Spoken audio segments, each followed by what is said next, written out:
అంజలి? పొద్దున్నుంచి టిఫిన్ కూడా చేయలేదు, వంటగది వైపు కూడా రాలేదు.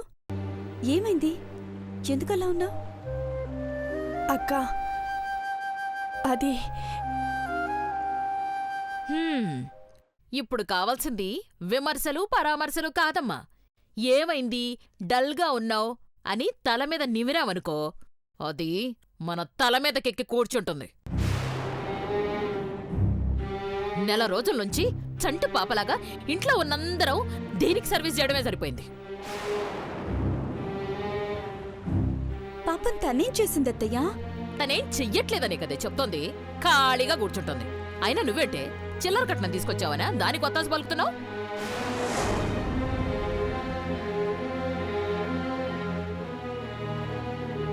చిల్లర డబ్బులేంటత్తయ్యా? బ్యాలెన్స్ మొత్తం ఇచ్చేసాం కదా. ఆహా, రుణం చెల్లించేశాం అన్నంత సింపుల్గా చెప్పావు.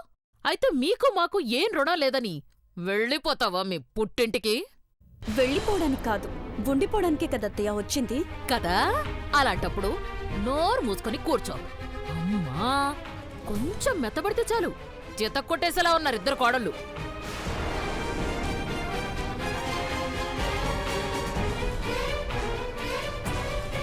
ఏ అంజలి, సమాధానం చెప్పవేంటే?